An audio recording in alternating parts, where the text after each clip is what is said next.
अस्मद्गुरुपरमगुरून् यतिवरपूर्णोऽस्सयामुनं रामं पद्माक्षनाथषडजित्सेनेशरमारमापतीन् वन्दे वन्दे बृन्दावनचरं वल्लवी जनवल्लभं जयन्ती सम्भवं धाम वैजयन्ती विभूषणं तुरगविगहराजश्चन्दनां दोळिगादिषु अधिगमधिगमन्यामात्मशोभां ददानम् अनवधिकविभूतिम् अस्ति शैलेश्वरं त्वामनुदिनमणिमेषैर्लोचनैर्निर्विशेयम्.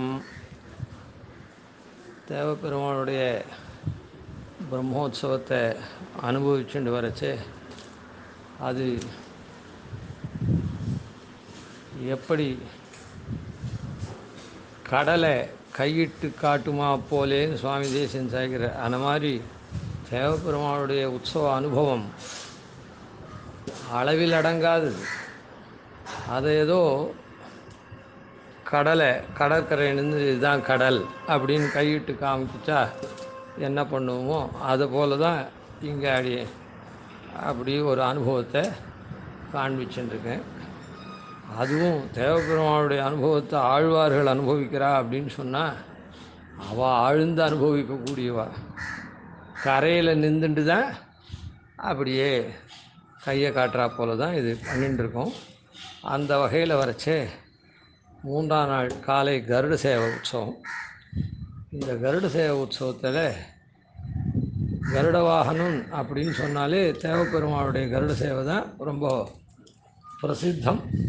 இவன் தான் எப்போவுமே கருடாரூடனாக வரவன். அதனால் எப்படி அப்படின்னு சொன்னால் ஒரு உதாரணம் முதல்ல இதுக்கு சொல்லுவோம். பரகால நாய்க்கு பிரிவு வருத்தம் ஏற்படுறது. பக்கத்தில் இருக்கவாள்லாம் என்ன சொல்கிறா, இந்த பொண்ணுக்கு இந்த பெருமாளை நினச்சி அது உருகின்னு இருக்குது அப்படின்னு சொல்கிறா. அதுதான் அங்கே பாசுரத்தினுடைய அமைப்பு. உள்ளூரும் சிந்தனோ எனக்கே தந்து என் ஒளிவளையும் மாநிறமும் கொண்டாரிங்கே தெள்ளூரும் இளந்தெங்கின் தேரல் மாந்தி சேலுகளும் திருவரங்கன் நம்மூரென்னா கல்லூரும் பைந்துழாய் மாலையானை கனவிடத்தில் யான் காண்பன் கண்டபோது உள்ளூரும் கல்வானி போகேல் என்பனாலும் இது நமக்கோர் புலவிதானே அப்படின்னு திருநந்தாண்டகத்தில் பாசுரம். அதாவது சிந்தனோயை பெருமாள் எனக்கு கொடுத்துட்டான். அதனால் என்னுடைய உடம்புனுடைய தேஜஸ் ஒளி, கையில் இருக்கிற ஒளி குறைஞ்சி போச்சு, கை மெலிஞ்சு போச்சு. அதனால் கை வளை கீழே போயின்னு இருக்குது. ஒளி வளையும் மாநிறமும் கொண்டார் இங்கே நிறமும் கொடுத்து உடம்புல கையிலேருந்து வளையும் போகிறது. அந்த மாதிரி என்னுடைய அவஸ்தை இருக்குது. உடனே பக்கத்தில் இருக்கவாள்லாம் என்ன சொல்கிறான்னா, தெள்ளூரும் இளந்தெங்கின் தேரல் மாந்தி சேலுகளும் திருவரங்கன் நம்மூரென்னா. திருவரங்கத்துக்கு விசேஷம், நீர்லாம் நிறைஞ்சிருக்குது. தெள்ளூர் இளந்தெங்கின் தேரல் மாந்தி சேல்கள் உகழும் திருவரங்கம் நம்மூர் என்ன. அதாவது திருவரங்கம் நம்மூர் என்னன்னா, நம்மூர் திருவரங்கத்தான் தான் இந்த பொண்ணை இப்படி பாடுபடுத்துகிறான். அந்த திருவரங்கம் நினைப்பாக தான் இந்த பொண்ணு இந்த மாதிரி கை வளையெல்லாம் கழண்டு போய் மாநிறமெல்லாம் போய் அவஸ்தைப்படுறது அப்படின்னு அவள்லாம் சொல்கிறான். சேலுகளும் திருவரங்கம் நம்மூர் என்ன, நம்ம திருவரங்கத்தான் இருக்கானே அவன்தான் இதுக்கு காரணம் அப்படின்னு சொல்கிறான். ஆனால் அப்படியே இந்த நோய் இருக்குதே, இந்த மனநோய் இருக்குதே, இந்த மனநோயில் அப்படியே அரைக்குறை தூக்கம் வருது. அரைக்குறை தூக்கம் வந்தால் கனவு காண்றது.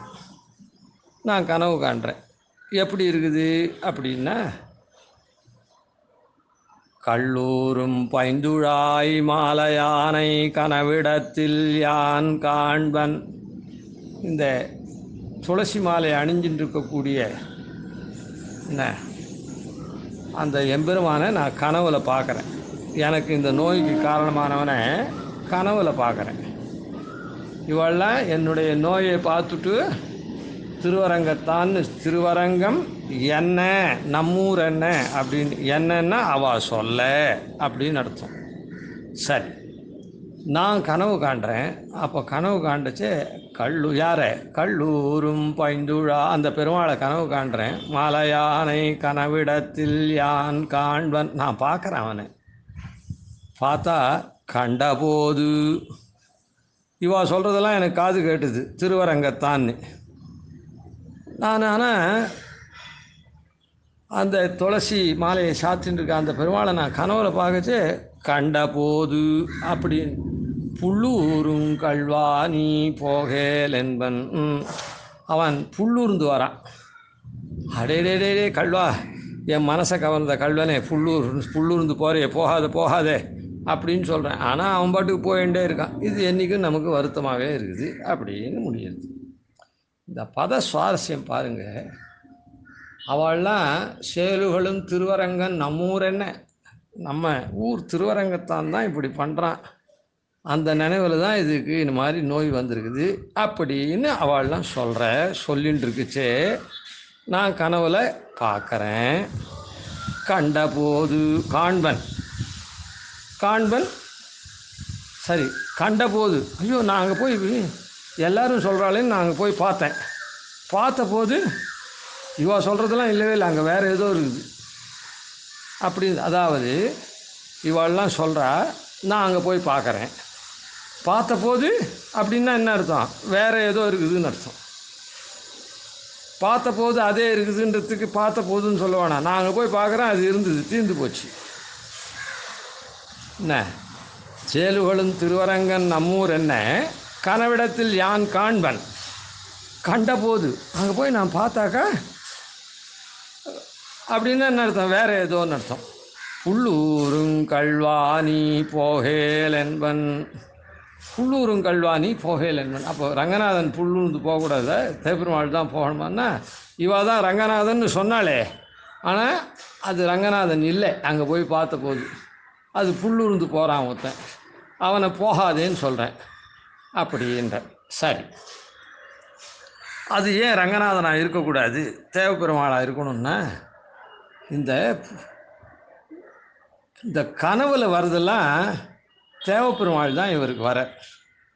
ஏன்னா இவர் சிறப்படுத்திருக்குச்சே, கப்பம் கட்டாத சிறப்படுத்திருக்குச்சே தேவப்பெருமாள் தான். கனவில் வந்து நீ அங்கே காஞ்சிபுரத்தில் பணம் இருக்குது, அதை எடுத்துன்னு வந்து நீ கப்பம் கட்டி மீண்டு வா அப்படின்னு சொன்னவன். அதனால் கனவில் பார்க்குற புருஷன் புல்லூருங்கல்வனாக இருந்தான் அப்படின்னு சொல்கிறேன். அதனால் இந்த புல்லூருங்கல்வன் வந்து தேவப்பெருமாள். அதுவே போல் ஆழ்வாரும் நம்மாழ்வாரும் என்ன பண்ணுறார்?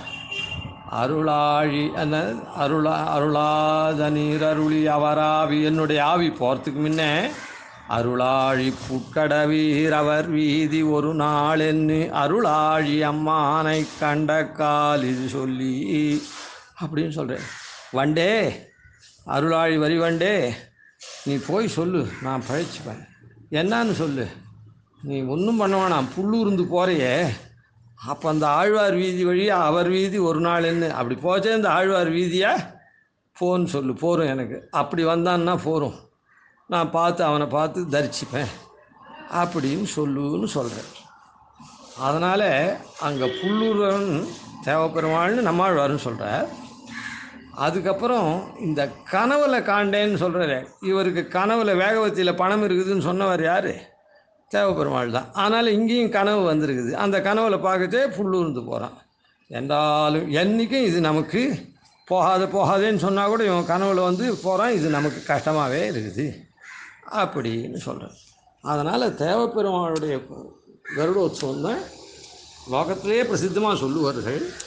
அதுக்கு ஆழ்வார்கள் இல்லாமல் இப்படி தான் அனுசந்தானம் பண்ணியிருக்கா. சரி, இப்படிப்பட்ட தேவப்பெருமாளுடைய கருடோத்சவம் பிம்மாலேயே எப்பவும் போல பிம்மாலேயே வந்து அதான் நடக்கக்கூடிய உற்சவம். இந்த தேவப்பெருமாளுடைய கருடோத்சவத்தை நினச்சி தான் கருடோத்சவம். கருடன்றது என்னது? வேதாத்மா வேகேஸ்வரா அப்படின்னு. அதனால் பெருமாள் எப்படிப்பட்டவன்? வேதாந்த விழுப்பொருளின் மேலிருந்த விளக்கு. ஸ்ருதி சிரசி விதீப்தே பிரம்மணி ஸ்ரீனிவாசே. ஸ்ருதி சிரஸில் ரொம்ப பிரகாசிக்கக்கூடியவர். வேதாந்த விழுப்பொருளின் மேலிருந்த விளக்காக இருக்காங்க. அப்படிப்பட்ட பெருமாள் என்ன வேதாத்மா வேகேஸ்வரகான்னு அந்த வேதஸ்வரூபியாக இருக்கக்கூடிய கருடன் மேலே ஏழ்றான். அதனால் அப்போது அந்த பெருமாளுடைய இது ஸ்வரூபம் ஸ்பஷ்டமாக தெரியும்.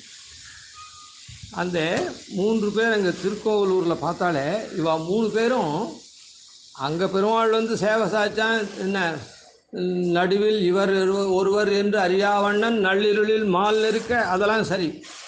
அவள் வந்து வையந்தகளியா அன்பேதகளியான்லாம் சொன்னான்.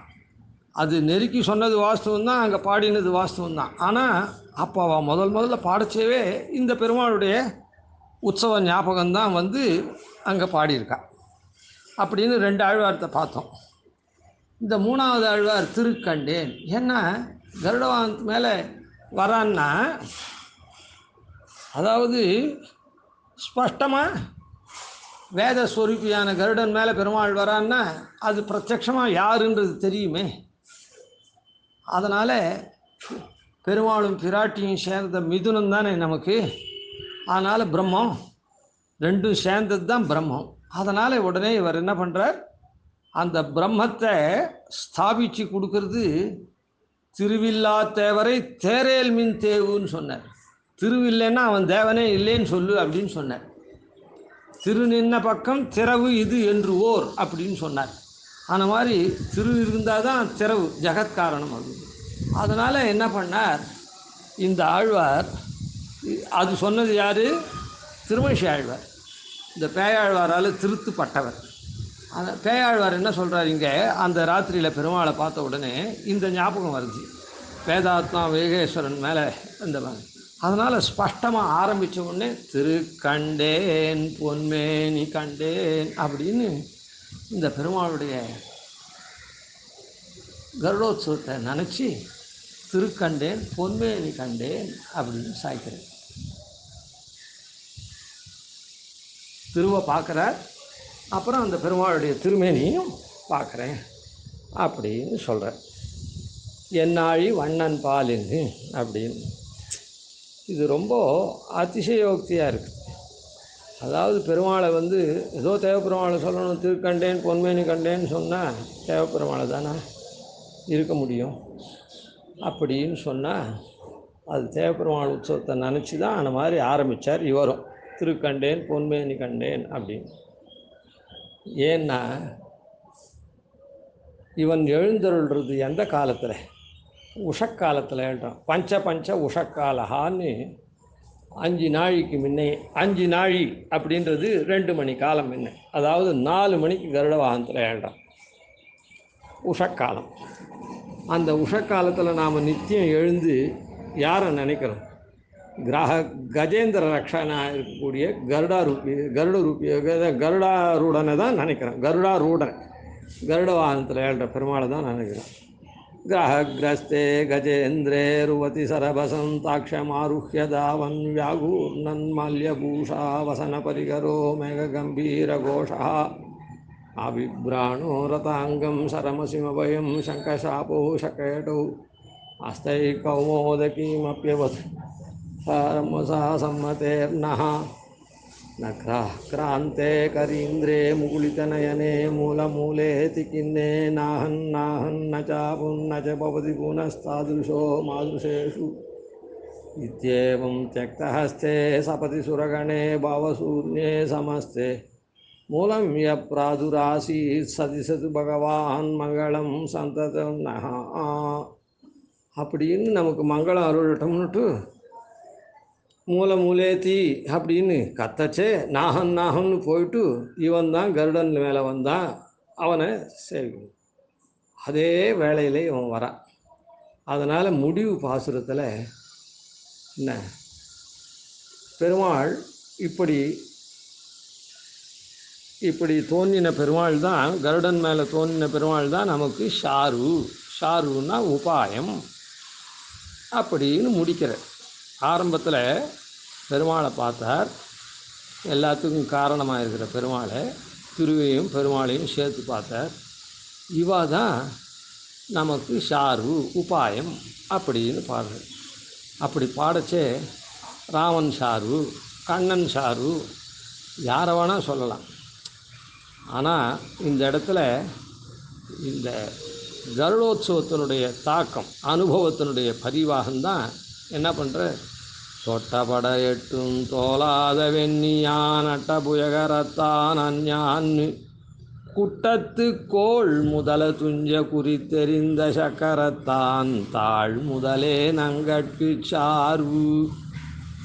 குட்டத்து கோள் முதலை குறித்தெறிந்த சக்கரத்தான் தாழ் முதலே நங்கட்கு சார்வு அப்படின்னு இந்த பிமால நாம் யாரை நினைக்கிறோம், கஜேந்திர ரக்ஷகனாக வந்தவனே நமக்கு ரக்ஷகன் அப்படின்னு நினைக்கிறோம். அந்த வேளையில் இவன் ஏழ்றான். அதனால் என்ன பண்ணுறார், குட்டத்து கோள் முதல துஞ்ச குறித்தெறிந்த சக்கரத்தான் இந்த கருடவாகனத்தில் வரத்தை நினச்சி அதை அப்படியே பாடுறேன். அவன்தான் அப்படின்னு.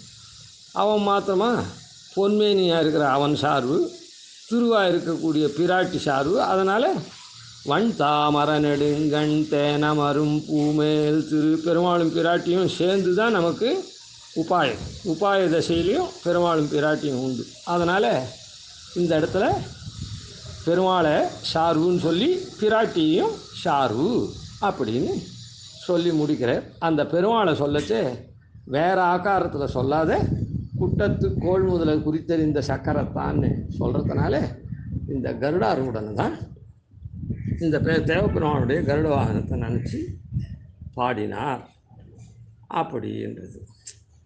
இதுலேயும் சமாதானமாகலை. ஏதோ திருக்கண்டேன் பொன்மேனி கண்டேன் வேதாத்மான்றதுனால ஏதோ சொல்லிட்டோம். சரி, இது ஏதோ குட்டத்து கோள் முதல துஞ்சன்றதுனால அது பிம்மால ஏழ்றதுனால இப்போ ஒரு ஸ்ரீரங்காதி க்ஷேத்திரத்தெலாம் ராத்திரி வேளையில் தான் கருட சேவை.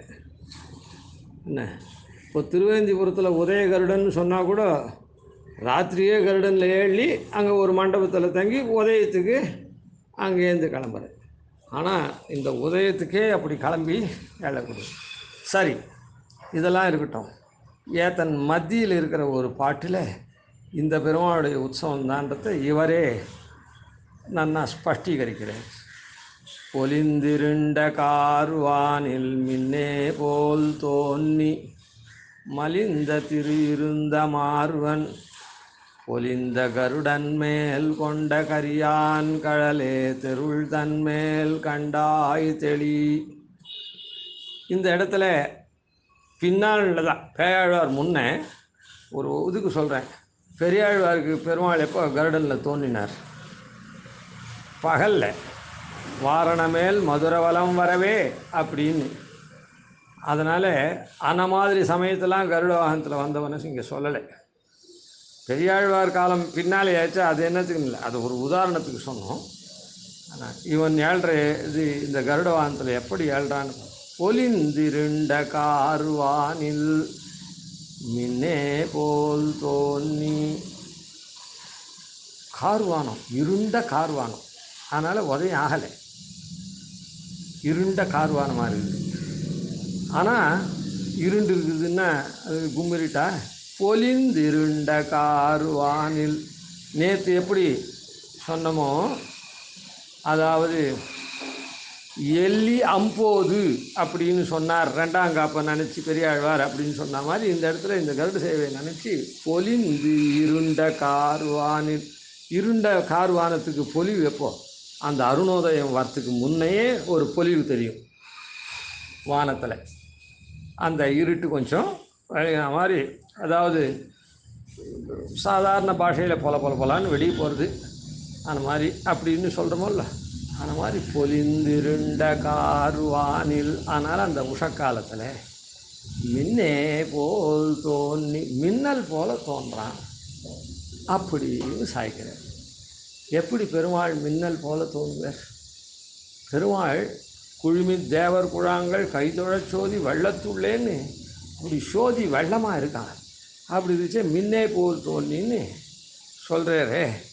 அப்படின்னா மின்னல்ன்றது என்னதுன்னா கொடி போல் ஒரு கீற்று தான் இருக்கும். மின்னல்ன்றது தடிச்சு இருக்காது, தடியாக இருக்காது. அதாவது அகலமாக பறந்துலாம் இருக்காது, ஒரு நீளமாக வேணா இருக்கும். அதாவது ஒரு கீற்று. என்ன கொடி எப்படி மெலிசாக இருக்குதோ அது மாதிரி ஒரு கீற்று மின்னல். எல்லாருக்கும் தெரியும் மின்னல் எப்படி இருக்குதுன்னு, நீளமாக. அதனால் பொலிந்திருண்ட கார்வானில் மின்னே போல் தோன்றி, மின்னே போல் தோன்றி அப்படின்னா அந்த பெருமாள் அந்த கொடையை சாத்திக்கிறான ரெட்டை கொடை, அது அப்படியே வெள்ளை வளையல்னு பெரிய கொடை, 22 சான் கொடையெல்லாம் சாத்திக்கிறான் பெருமாள். அப்படி சாத்தியிருந்தான்னா அது அப்படி மின்னல் போல் வெள்ளை வளையல்னு இருக்கிறதுனால அப்படியே அந்த கொடையினுடைய இது என்ன பறந்து அது இதுவாக இருக்குமே தவிர அது ஒரு கீற்று மாதிரி தான் இருக்கும். ஆனால் பெருசாக இருக்கிறதுனால அது மின்னல் போல் வெளிச்சமாகவும் இருக்கும். இல்லை, அது வெள்ளை கொடை, வெண்கொற்ற கொடை. அதனால் அது கீற்று மாதிரி அப்படி நீளமாக அந்த தெருவை அடைச்சா மாதிரி அந்த தெருவில் படர்ந்து இருக்கக்கூடும். அதனால் அப்படி இது வெண்கொற்ற கொடை கீழே அந்த மின்னல் போல் இருக்கக்கூடிய கொடையில் கீழே ஏழ்ற மின்னே போல் தோன்னி. அது மாத்திரம் இல்லை, மலிந்த திரு இருந்த மார்வன். இந்த தேவப்பெருமாளுக்கு தான் இந்த திருமாலனாச்சார் அசாதாரணமாக சாத்துறது. அது அந்த திரு இருக்கிறது அப்படியே நன்றாக தெரியும். மலிந்த திரு இருந்த மார்வன் அல்ல, அதாவது வளமார்வினில் சொல்லிட்டு இப்போ திருவேங்கடமுடையான் சாத்திக்கிறார் அப்படின்னு சொன்னால் ரங்கநாதனுக்கு திருமாலாச்சாரியே கிடையாதுன்னு நினைக்கிறேன், தெரில, இருக்குமோ. ஆனால் அவர் பிரதானமாக அந்த நீலநாயகம்னு சொல்கிற கௌஸ்துபத்தை தான் பிரதானமாக சாத்திக்கிறார் எப்பவும். ஆனால் தேவபெருமாள் இவர் வலமார்பினில்னு சொல்கிற மாதிரி அப்படி வைரக்கல்லில் விசேஷமாக இருந்தால் கூட அது வல பக்கத்தில் போயிடும். அது அந்த பக்கம் இருக்கிறவாளுக்கு தான் சேவையாகும். இவர் அப்படி இல்லை, வலமார்பில் ஒரு திருமாலகிருஷ்ணன் சாத்தியிருந்தால் கூட நேருக்கு நேரவே ஒன்று அப்படியே. அதனால் மலிந்த திரு இருந்த மார்வன், அந்த திரு இருந்த மார்வன், அந்த மார்பு அப்படி பளபளன்னு அந்த திரு சேவை சாய்ப்பார். அதுக்கப்புறம் பொலிந்த கருடன் மேல், கருடன் எப்படி இருப்பார்? ரொம்ப பொலிவாக இருப்பார். கருடனும் பட்டு பீதாம்பரம்லாம் சாத்திண்டு, திருமணம்லாம் கல்லைட்டு திருமணம்லாம் சாத்திட்டு பளபளான்னு பொலிவோடு. பொலிந்த கருடன் மேல் கொண்ட கரியான் கழலே. அதுக்கப்புறம் சப்தம் என்ன? கரியான் கழலே சொல்லலாம். பெருமாளுக்கு பொதுவில் சொன்னால் இதெல்லாம் பரிவாகத்தில் வருது. இது பொதுவில் சொன்னால் கரியான்னா பெருமாள் கருப்பான திருமேனி, அதனால் முகில் உருவம் எம்மடிகள் உருவம் தானேன்னு சொன்னார். அந்த மாதிரி கரியான்னா, கரின்னா யானை, கரிகிரி மேலே இருக்கவனே அப்படியே ஏகதேசமாக சொல்லி கரியான் அப்படின்னு யானை மேலே இருக்கவன். அப்படி கரியான் கழலே தெருள் தன்மேல் கண்டாய் தெளி அப்படின்னு ஞானத்து மூலமாக இவனை அவனுடைய திருவடி தான் நமக்கு உபாயம்னு தெரிஞ்சுக்கோ அப்படின்னு சொல்கிறேன். அதனால் கரியான் கழலேன்ற வேறு சப்தம் இருக்குது. இப்படி இந்த கருடோத்சவத்தை பேயாழ்வார் ஸ்பஷ்டமாக மனசில் வச்சுண்டு முதல் முடிவு நடு உபக்கிரமம் உபசம்ஹார நடுவில் அபியாசம் பண்ணுறேன். இந்த மாதிரி இந்த தேவப்பெருமாள் உற்சவத்தை இவர் நன்றாக கருட வாகனத்தில் மனசை வச்சுட்டு 3ஆம் திருவந்தாதி அருளினத்தினால 3ஆம் திருவந்தாதி இந்த கருட உற்சவத்தில் சேவிக்கப்பட்டது. அதுக்கு முன்னே கோவிலில் எப்போ கருட வாகனமாக இருந்தாலும் பல்லாண்டு சேவிக்கப்படும், அதுவும் சேவிக்கிறார். ஆனால் ஆழ்வார் இந்த பல்லாண்டு பாடலையே இங்கே இந்த கருட வாகனத்தை நினச்சி அப்படின்னு ஒரு கேள்வி இருக்குது. அதாவது தேவபெருமாள் செஞ்சில் கருட வாகனத்துக்கும் ஸ்வஸ்தி வாசனம் சொல்லிட்டு தான் அதுக்கப்புறம் மேல் கொண்டு பாராயணம், தொடர் பாராயணத்தை பண்ணுவாள். நேற்று பண்ண பாராயணத்தை விட்டதை இன்றைக்கி தொடர்ந்து பண்ணக்கூடியது. அது பண்ணுறது கருட வாகனம் வந்ததுன்னா முதல்ல ஸ்வஸ்திவாசனை சொல்லிட்டு தான் அப்புறம் அந்த தொடர் பாராயணத்துக்கு. அதுபோல் பிரபந்தத்துலேயும் பல்லாண்டு சேவிச்சுட்டு தான் அப்புறம் அந்த அன்னைக்கு அது தொடர் பிரபந்தமோ, அது ஆணிகருடன் நாடிகருடன்லாம் இருக்குது, தொடர் பிரபந்தமோ இல்லை அதான் இந்த இதுக்கு என்ன சேவிக்கணும், மூணாம் திருவந்தாதி அந்த தொடர் பிரபந்தத்தை சேவிக்கிறதுன்றது. அதனால் அப்படி இருக்குது. அப்படி இருக்குச்சே இன்றைக்கி பல்லாண்டு ஆழ்வார் பாடலையே பெரிய ஆழ்வார் முதல் நாள் உற்சவத்தில் தானே பல்லாண்டு வண்ணமாடங்களில் அந்த உற்சவத்தை பாடினார்னு சொன்னாங்க. அதனால் இதில் பாடலையே அப்படின்னு ஒரு கேள்வி இருக்குது. இது ராத்திரி அனுமந்த வாகனத்தை அனுபவிச்சு இந்த கேள்விக்கு அங்கே பதில் வரும். அப்போ நாம் அதில் அந்த பதிலை பார்ப்போம். அதை அனுசந்தானம் பண்ணிச்சு. கவிதார்க்கிக சிம்ஹாய கல்யாண குணசாலினே ஸ்ரீமதே வெங்கடேஷாய வேதாந்த குரவே நமः. ஆதிவன்ஷடகோபாதீனிதிவர்யான் பஜேனிஷம் ஸ்ரீரங்கபூர்வஷடஜித்யதீசானபதாश्रयं ஸ்ரீவத்சவம் சுதலகம் வந்தே ஸ்ரீகிருஷ்ணதேசிகம்.